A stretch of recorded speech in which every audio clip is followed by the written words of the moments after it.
virus. Yang namanya virus itu disebut dengan metaorganisme atau dia tidak digolongkan ke dalam makhluk hidup, gitu ya, tapi juga bisa dikatakan benda mati. Nah, yang namanya virus dia punya material genetiknya DNA atau RNA, butuh sel inang untuk memperbanyak diri. Jadi kalau virus ini di lingkungan tapi dia tidak menginfeksi sel inang, dia dikatakan benda mati atau partikel. Kemudian kalau mau dibiarkan, berarti si virus itu harus dimasukkan ke dalam sel inang. Biasanya untuk memperbanyak virus itu bisa pakai embrio ayam atau bisa pakai kultur sel. Ya. Nomor 1 yang salah, yang A, coba cek genom virus dapat berupa DNA sama RNA, betul ya? Iya. Yang kita cari adalah yang salah. Yang B, virus dapat bereplikasi hanya pada sel hidup. Dia memperbanyak diri kalau ada dalam sel hidup. Kalau dalam lingkungan yang tidak ada sel inangnya, ya dia pasti akan mati. Kapsid virus yang paling lengkap ditemukan pada bakteriofag. Ya, betul.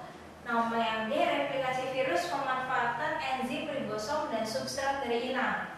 Ya, dia kalau misalnya virus sudah masuk ke dalam sel manusia misalnya, ya udah si virus itu akan mengendalikan seluruh enzim, protein, apa yang ada dalam sel itu untuk memperbaiki dirinya sendiri. Yang E, virus dapat dikembangkan pada medium yang mempunyai nutrisi lengkap. Nah, jadi yang bisa dikembangkan bukan dalam nutrisi lengkap, tapi dalam suatu sel yang hidup, gitu ya. Jadi embrio ayam, kultur sel itu adalah sel yang hidup, gitu ya. Berarti nomor 1 adalah jawabannya yang E, yang salah kan? Dalam kultur sel itu seperti apa, Mbak? Kultur sel itu misalnya kita punya sel, misalnya sel hepatosit, sel hati. Kita ambil misalnya dari sel hati dari tikus gitu atau sapi gitu, diambil selnya, nanti selnya dibiarkan dalam suatu media, jadi nanti kita ambil sedikit selnya, nanti dia bisa memperbanyak sendiri. Biasanya ada dalam cawan Petri. Berarti jawabannya ya. Nomor 2, komunitas mikrobial yang melekat pada suatu substrat sehingga dapat merusak substrat tertentu adalah yang A, biodegradator. Bio makhluk hidup ya, berarti otomatis itu ada hubungannya dengan mikroba gitu ya. Nah, yang namanya biodegradator adalah organisme yang dapat mendegradasi sesuatu ya, mendegradasi substrat.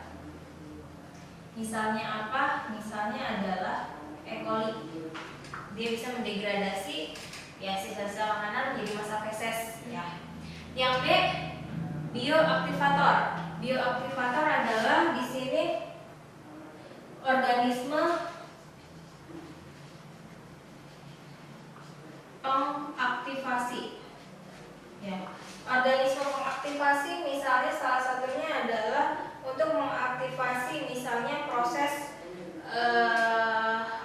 ada dalam septic tank. Kadang-kadang kan kalau misalnya mau membersihin septic tank itu kalau misalnya mampet itu suka ada serbuk yang dimasukkan ke dalam septic tank atau kloset. Itu sebenarnya adalah bakteri yang untuk mengaktifasi untuk yang menghancurkan massa feses gitu ya. Jadi contohnya adalah bakteri dalam septic tank. Terus yang C itu adalah biokatalisis, adalah organisme yang dapat mengkatalisis suatu reaksi. Ya, misalnya ada bakteri yang mengkatalisis reaksi atau fermentasi, misalnya kayak dari susu jadi yogurt, itu dikatalisis oleh siapa atau dia dikatalisis oleh Lactobacillus bulgaricus. Terus yang D adalah biodeposit. Biodeposit adalah ini sebagai pengendapan hasil dari organisme yang membusuk.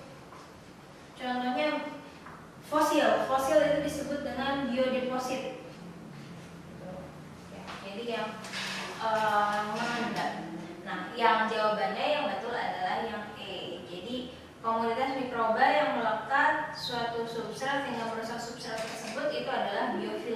Salah satu biofilm itu adalah contohnya adalah bakteri pada gigi.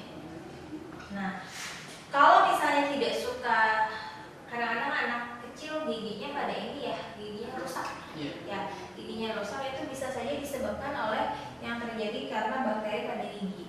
Bakteri pada gigi, kemudian dia berkembang di situ karena tidak suka membersihkan gigi. Akibatnya apa? Akibatnya itu nanti bakteri gigi itu akan merusak email gigi.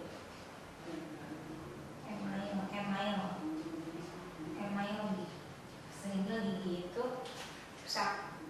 Jadi jawabannya adalah yang E.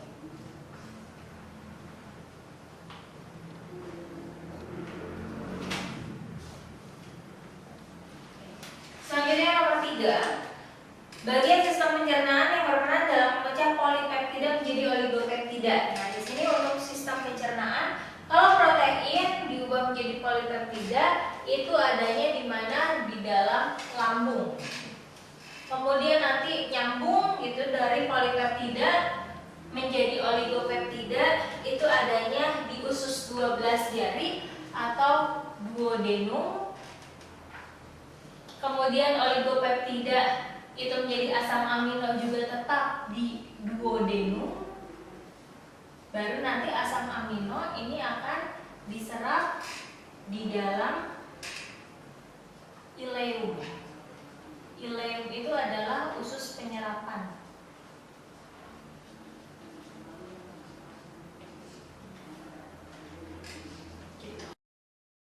Berarti yang katanya polipeptida menjadi oligo ya, tetap di duodenum. Berarti jawabannya adalah yang nomor 4. Asam aksisat melindungi tanaman yang mengalami kekurangan air melalui mekanisme apa? Melalui yang pertama adalah meranggas, yang kedua adalah meningkatkan pembentukan kutikula. Ya, kutikula itu adalah pelapis di atas daun sehingga air tidak gampang untuk menguap. Berarti cirinya yang mana nih pilihannya? 2, meranggas, kalau enggak peningkatan kutikula. Iya, iya. Nomor 5, perbedaan ketebalan dan ukuran layan daun antara tanaman yang terpapar cahaya dan ternaung merupakan akibat fenomena berikut. Jadi ketebalan yang namanya daun itu ketebalannya beda-beda, tergantung ada yang kena cahaya, ada yang enggak. Nah, bedanya itu berdasarkan apa? Faktor-faktor ini. Pertama, laju respirasi atau pernapasannya. Kemudian laju transpirasi. Terus ada lagi akumulasi air dan akumulasi glukosa. Jadi 4 faktor ini yang menyebabkan tebal tipisnya helaian daun. Berarti yang mana jawabannya? Yang katanya salah ya, berarti ya. Iya, laju fotosintesis. Berikut ini fungsi hormon auksin kecuali yang A, menentukan korelasi pertumbuhan bagian tumbuhan. Yang namanya auksin memang berkaitan dengan pertumbuhan ya. Oke, betul. Yang B, mengendalikan gugurnya daun, bunga, buah, cabang. Kalau gugur-gugur itu adalah asam absisat. Ini salah ya yang ditanyain. Jadi nomor 6 jawabannya adalah yang B.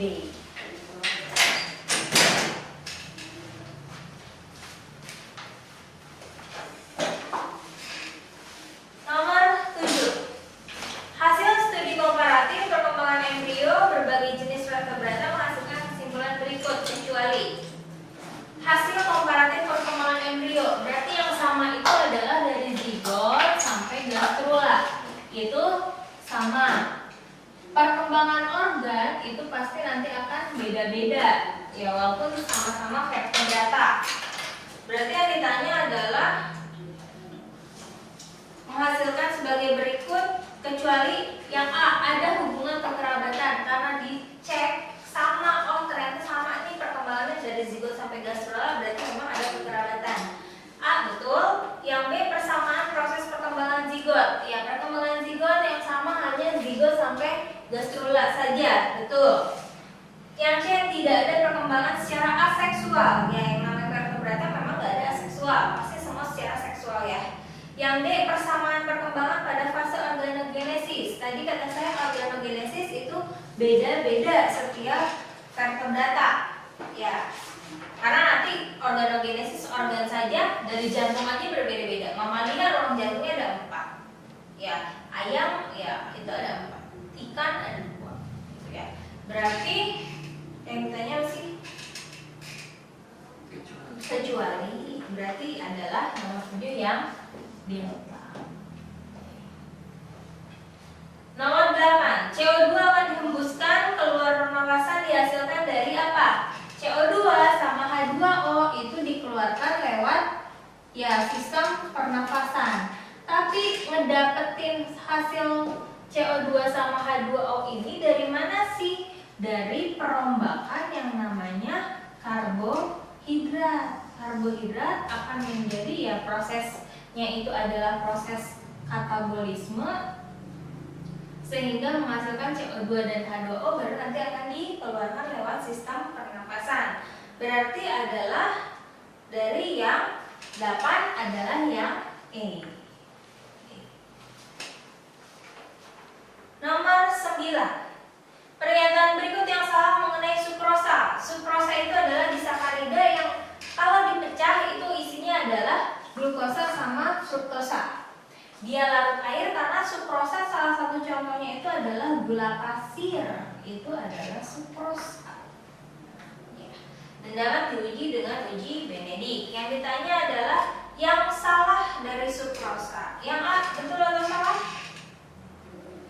Larut dalam air? Betul. Merupakan contoh disakarida? Betul. Yang C tidak memiliki gugus aldehid bebas? Betul. Yang D dapat diuji keberadaannya dengan larutan Benedict. Benedict memang untuk glukosa ya, memang untuk karbohidrat berarti betul. Yang E apabila dihidrolisis menghasilkan glukosa dan sukrosa, harusnya glukosa dan fruktosa. Berarti jawabannya adalah yang E. Yang dicari adalah yang salah. Nomor 10. Penemuan fosil yang menunjukkan proses evolusi kuda memberikan bukti kuat terjadinya perubahan secara bertahap pada apa? Yang namanya fosil kuda itu memberitahukan bahwa setiap zaman struktur organ tubuh kuda itu berkembang ya atau berubah. Yang tadinya kakinya itu jadinya ada 5, jadi 3, sekarang kan 1 ya. Ya gitu. Oke, berarti perubahan secara bertahap pada yang ya memperlihatkan struktur organ tubuh. Berarti jawabannya adalah yang D.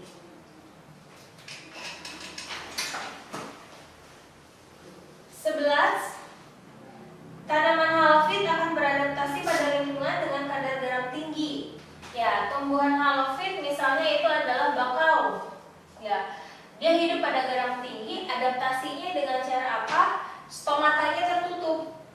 Gitu. Stomatanya tertutup buat apa? Supaya mengurangi pengambilan garam, supaya garam yang masuk juga akan terhambat. Berarti nomor 11 jawabannya A. Betul kayak 1 betul nggak? Apakah tanaman kedap terhadap klorin? Tidak. 1 salah, 3 salah. Nomor 2, tanaman menjaga stomatanya menutup untuk mengurangi pengambilan garam. Iya, 2 betul. Kalau 2 betul ya pasti 4 di sini juga. Berarti 24 adalah yang C. 12. Pernyataan yang benar berkaitan dengan subunit ribosom. Subunit ribosom itu ada subunit besar sama ada subunit kecil. Nanti dia akan bersatu, subunit besar dan subunit kecil.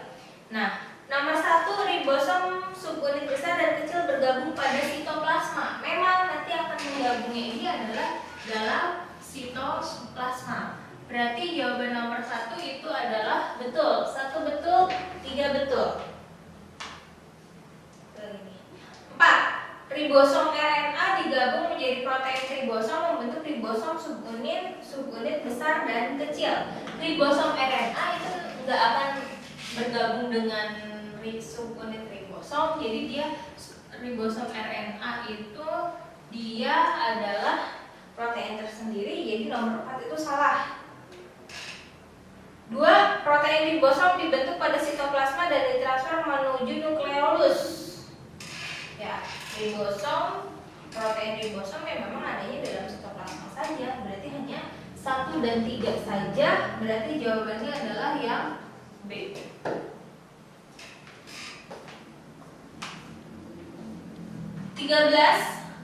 Pertanyaan berikut yang berkaitan dengan DNA. Coba cek DNA. 1. Mempunyai utas cetakan. DNA kan ada cetakan, ada DNA sense sama antisense. Yang dicetak untuk menjadi messenger RNA adalah DNA sense. Berarti 1 betul, 1 betul, 3 betul. 4. Memiliki basa purin, sitosin, timin, pirimidinnya, adenin, guanin. Betul nggak? Nah, purin itu apa aja? Purin itu adalah adenin sama guanin. Pirimidin itu adalah sitosin sama timin. 4 salah ya. Nomor 2 terdapat dalam nukleus. Iya, berarti 1, 2, 3. Berarti jawabannya adalah yang A. Nomor 14. Pemotongan tunas pada ujung tanaman teh berakibat apa? Tunas pada tumbuhan teh suka pucuknya suka diambil. Akibatnya apa sih? Pertama, karena pucuknya diambil, ada hilangnya pengaruh auksin atau nomor 1. Ya. Yang kedua itu tumbuhan semakin banyak cabangnya karena auksinnya hilang, cabangnya makin banyak. Oke, 1, 3. Sitokinin merangsang pertumbuhan tunas lateral, betul atau salah? Nah,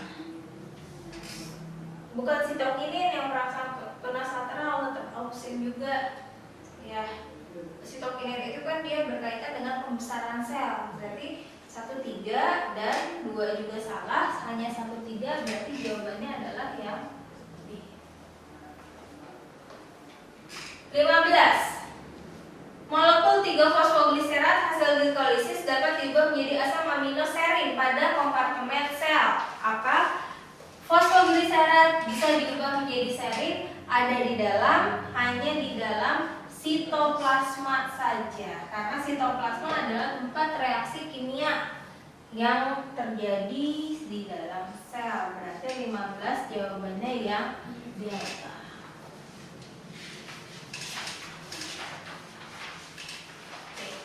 Ini berkaitan dengan teks.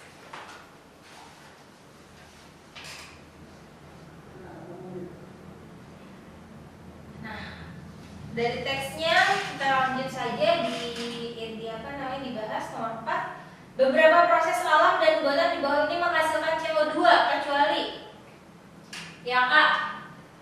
Pembakaran kayu dan bahan bakar fosil. Ada CO2? Ada. Yang ditanya yang salah ya. Yang B, hasil samping fermentasi gula. Ada CO2-nya? Ada. Yang C, dari proses penguraian termal batu kapur, CO3. Ada juga. Respirasi? Ada. Yang tidak ada adalah yang E, anabolisme. Kalau anabolisme itu adalah reaksinya malah butuh CO2 karena contohnya itu adalah fotosintesis. Nomor 5, lautan dapat menyerap CO2 karena apa? Lautan bisa menyerap CO2 karena di situ ada organisme yang bisa fotosintesis. Contohnya adalah fitoplankton. Berarti jawabannya adalah nomor 5 adalah yang A. Nomor 6, organisme yang paling banyak menggunakan CO2. Berarti yang paling banyak CO2 banyak dipakai oleh yang namanya produsen. Cari produsen di pilihannya itu yang mana kira-kira? Iya, produsen adalah yang A, yaitu lumut. Ya. Nomor 10, laju fotosintesis dipengaruhi oleh kadar CO2, intensitas cahaya, suhu, dan air. Iya, betul. Sebab fotosintesis adalah reaksi katabolisme. Salah, harusnya reaksi anabolisme. Berarti betul salah adalah yang C. Ada yang ingin ditanyakan? Belum. Nanti kita masuk ke SPM tahun selanjutnya.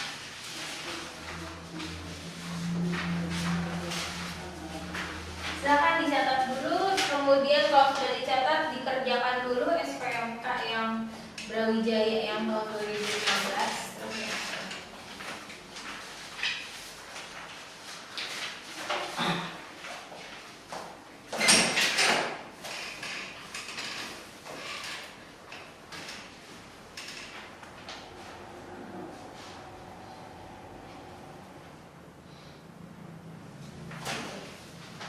Saya akan bahas untuk SPMK Universitas Brawijaya tahun 2015 nomor 1. Plasmid dapat dipindahkan dari satu bakteri ke bakteri lain melalui proses apa? Jadi ada yang namanya plasmid. Plasmid itu bisa dimasukkan ke dalam sel bakteri.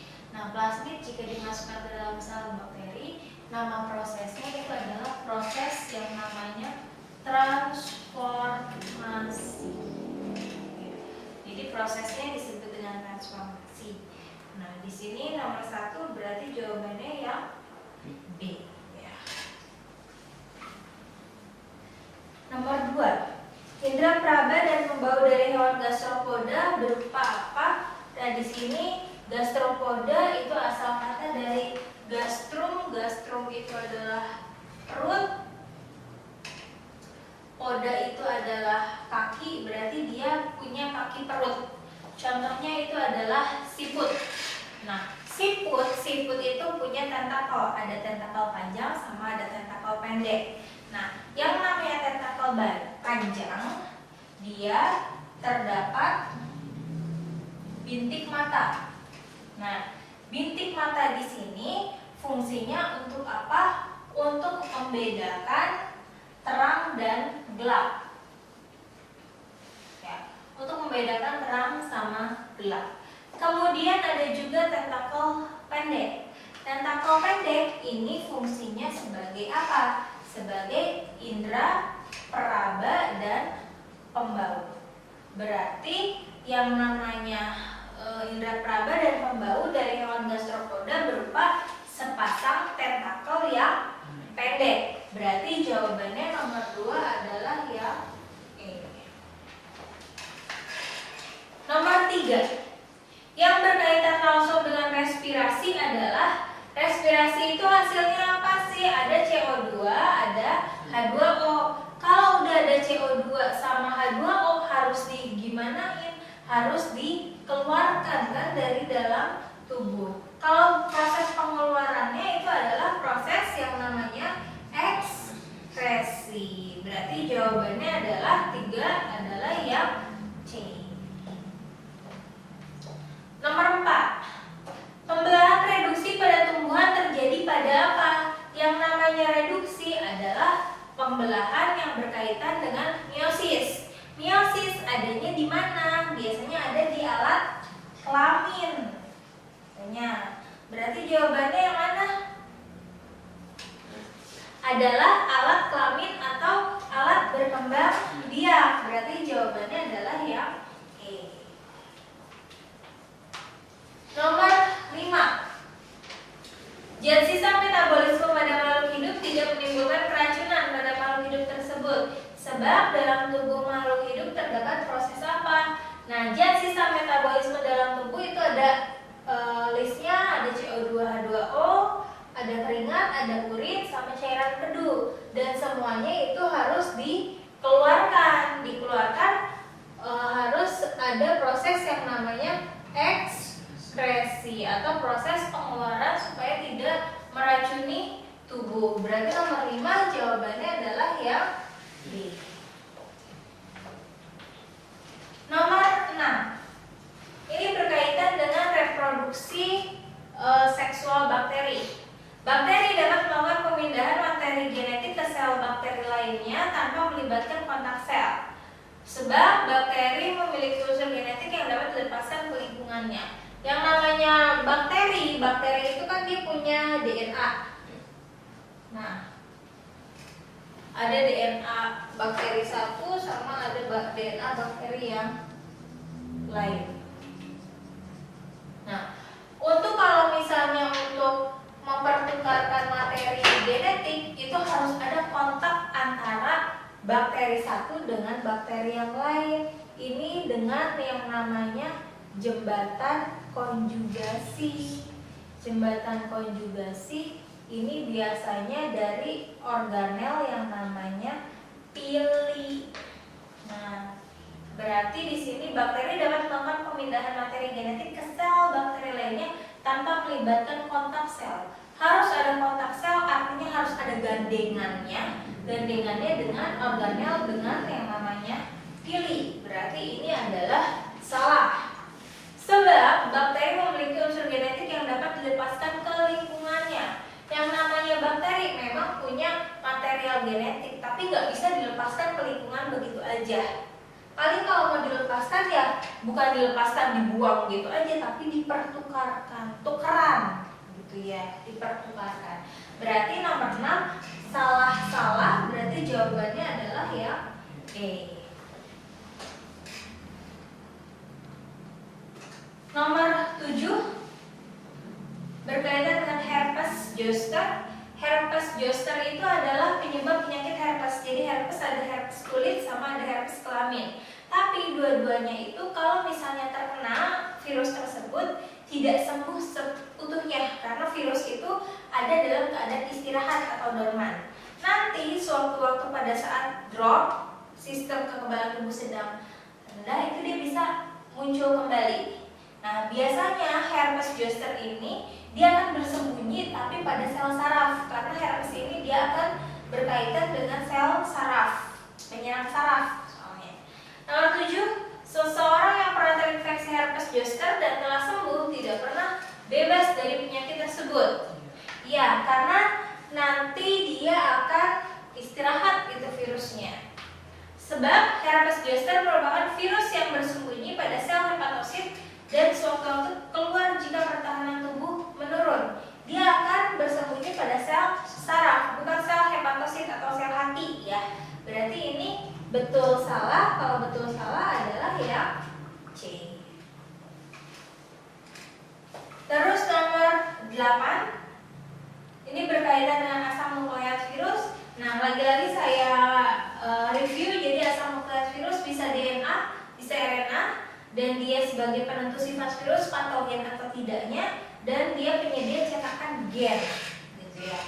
Nomor 8, asam nukleat virus merupakan unsur genetik penentu sifat-sifat virus. Betul atau salah? Iya, betul. Sebab asam nukleat virus adalah DNA yang merupakan penyedia asam amino dalam sintesis protein virus. Ya, salah. Jadi dia bukan penyedia asam amino, tapi dia penyedia cetakan dari gen.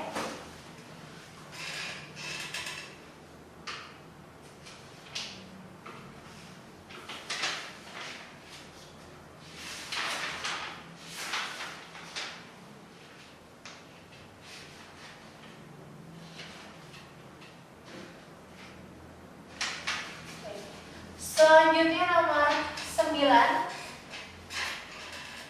Proses pemanasan air minum dapat mematikan sel bakteri dalam air tersebut, karena kematian sel-sel ini berkaitan bakteri ini terutama karena apa? Jadi kalau suhunya tinggi, bakteri itu biasanya akan mati karena ada dua faktor. Pertama, karena koagulasi protein sama denaturasi enzim bakteri. Akibatnya bakteri itu akan hancur, pecah.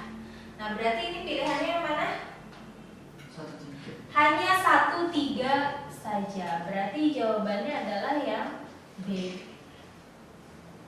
Nomor 10. Ini berkaitan dengan flagellata yang berkaitan dengan parasit. Ada flagellata yang dia diamnya itu di darah, ada yang flagellata dia diamnya di dalam usus. Kalau yang diamnya itu atau parasitnya itu dalam darah, itu adalah trypanosoma. Ya, trypanosoma sp. Tapi kalau yang dia dalam usus itu adalah Giardia lamblia.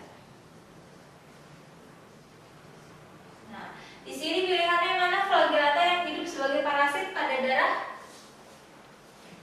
adalah hanya trypanosoma saja, berarti hanya 2 dan 4. 2 dan 4 berarti jawabannya adalah yang C.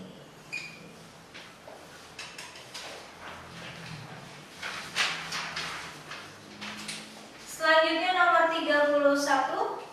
Secara kimiawi kafein kafein dalam sel-sel tumbuhan tersimpan sebagai apa? Yang namanya kafein itu sifatnya atau golongannya itu adalah golongan alkaloid. Karena kalau kafein murni itu dia sifatnya itu adalah pahit. Ya, berarti jawabannya adalah ya B, alkaloid ya. 32. Dalam sistem klasifikasi tumbuhan, kopi adalah, nah, kopi itu adalah tanaman Cormovita. Cormovita itu adalah berkormus atau berpembuluh. Ya. Kemudian dia kelompok juga masuknya adalah Angiospermae. Angiospermae itu adalah dia mempunyai bunga. Kemudian dia familinya itu adalah famili Rubiaceae. Dan genusnya adalah genus Coffea. Berarti kalau di pilihannya ini adalah yang A.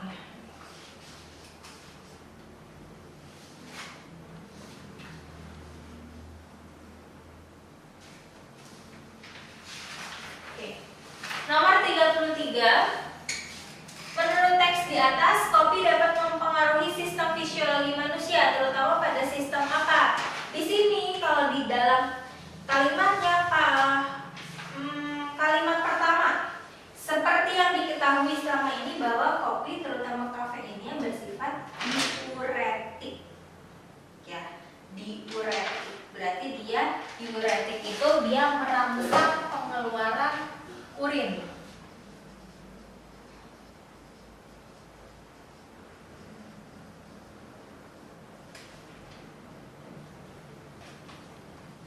Ya. Kemudian kopi juga nanti ada asamnya, gitu ya. Ada asamnya. Nanti akan menstimulasi terjadinya ingin buang air besar.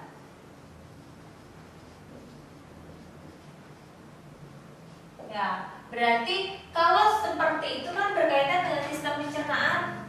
Ya, berarti jawabannya adalah sistem digestif. Berarti 33 jawabannya yang B. 35 ini tidak ada soda kalau dibacaannya, jadi kita lewat saja. Ya, sebagai uang pecahan di sini saya tidak membaca ada perbandingan dengan soda, makanya kita lewat saja. 36 ini berdasarkan teks. Menurut teks di atas, makhluk hidup dengan potensi penyimpanan karbon tertinggi. Penyimpan karbon tertinggi itu adalah produsen. Berarti carilah pilihannya adalah yang tanaman. Yang A, fusarium. Fusarium itu adalah jamur. Bukan tanaman ya, jamur bukan plantae. Ficus. Ficus itu adalah ya buah tanaman tin. Ya berarti dia adalah plantae. Berarti 36 jawabannya adalah yang B. Anak Anda udah nggak tahu itu ya hewan. 39. Menurut teks di atas, hutan Amazonia berperan penting dalam apa? Hutan Amazon itu berkaitan ya karena di sini kaya akan produsennya itu tinggi, otomatis dia akan menyimpan dan mengeluarkan karbon. Ya karbon di sini bisa CO2 apa namanya? Karbon ini kan tidak hanya CO2, bisa ada karbohidrat juga gitu ya. Jadi menyimpan sama mengeluarkan karbon. Karbon di sini adalah hasil dari fotosintesis adalah C6H12O6. Kemudian bisa juga menyerap karbon. Karbon di sini adalah karbon yang CO2. Nah, kemudian nanti akan degradasi dan eliminasi dari karbon. Jadi eliminasi karbon juga karbon dioksida gitu ya. Berarti nomor 39 dari pilihannya itu adalah benar semua. Ada degradasi dan eliminasi karbon, ada menyerap karbon, mengeluarkan karbon, menyimpan karbon. Jadi yang namanya hutan ini berkaitan penting dengan siklus karbon. Berarti 39 jawabannya adalah yang betul semua. Mbak, kalau yang nomor 9 itu kan DNA-nya tetap ada di air berarti. DNA-nya kenapa? Kan yang hancur itu cuma bakterinya. Jadi Otomatis kalau bakterinya hancur kan dinding selnya hancur, DNA kalau